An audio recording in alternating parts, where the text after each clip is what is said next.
Assalamualaikum warahmatullahi wabarakatuh. Di sini saya akan mendongeng kisah Kancil dan Pak Tani. Kruk kruk kruk. Kancil mengelus perutnya dari tadi mengeluh lapar dan tenggorokannya pun sangat kering. Hari ini amatlah panas. Kancil berjalan sendirian, tapi ia memang bersama teman-temannya meninggalkan hutan kecil tempat tinggal mereka yang terbakar. Teman-temannya sudah meninggalkannya. Kancil duduk bersandar karena matanya berkunang-kunang. Tiba-tiba ia melihat lamparan hijau, yaitu adalah ladang Pak Tani yang menanami ladangnya dengan ketimun. Air liur Kancil pun menetes. Aku akan memakan timun Pak Tani, kata Kancil. Kalau cuma makan sedikit pasti tidak apa-apa. Kancil menyusup lewat celah pagar ladang Pak Tani dan mengunyah buah timun. Segar sekali. Satu lagi lalu aku akan menyusul teman-teman. Kancil memetik satu lagi dan memakannya. Satu lagi sampai ia kekenyangan dan tertidur. Kancil terkejut karena hari sudah sore.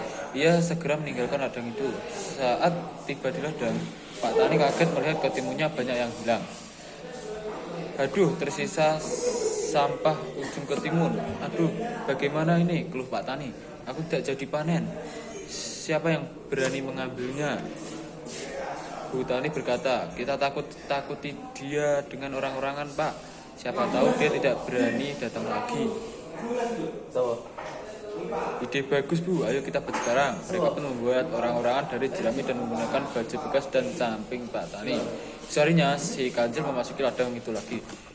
Apa Pak Tani berjaga di ladangnya? Serunya terkejut. Ia menunggu sampai Pak Tani pergi, namun kelihatannya Pak Tani betah berjaga di sana. Tapi mengapa Pak Tani itu diam saja dan melotot terus seperti itu ya? Kancil memberanikan diri untuk masuki ladang Pak Tani. Akhirnya Kancil mengerti bahwa itu hanya orang-orangan yang dibuat Pak Tani.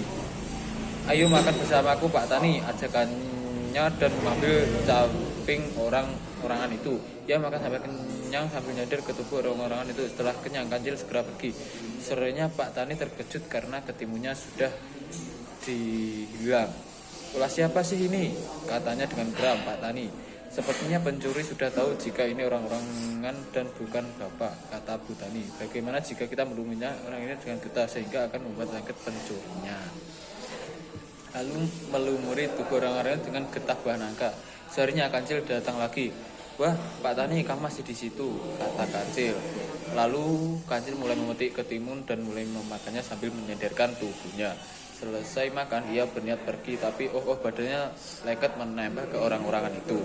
Tiba-tiba datanglah Pak Tani. Kancil tidak berkutik, dia harus siap-siap dihukum. Oh, rupanya kamu yang memakan hasil jerih payahku. Pak Tani berkaca pinggang. Ampun, Pak Tani, maafkan aku. Hutan kecil kami terbakar beberapa hari lalu. Kancil memohon. Ya, tapi tetap saja mencuri itu tidak baik. Enaknya aku kasih hukuman apa ya, Tani Pak Tani tetap kesal. Bagaimana jika kita hukum dia membersihkan ladang selama seminggu dan menanami bibit ketimun lagi, Pak? Usul Tani. Kancil pun menerima hukuman itu. Ia tahu bahwa memang dia bersalah. Dia bekerja dengan rajin dan berharap Pak Tani sungguh-sungguh memaafkannya. Akhirnya hari terakhir hukuman si Kancil tiba. Terima kasih sudah bekerja dengan rajin, Kancil. Jangan mencuri lagi karena perbuatan itu merugikan orang lain. Lebih baik kamu berusaha dengan jerih payahmu sendiri. Ini bekal ketimun untukmu di hutan nanti, kata Pak Tani sambil menyerahkan sekarung ketimun. Aku minta maaf sekali lagi atas kesalahanku, Pak Tani. Terima kasih tidak menghukumku lebih berat. Aku berjanji tidak akan mengulanginya lagi, Kancil berkata penuh penyesalan.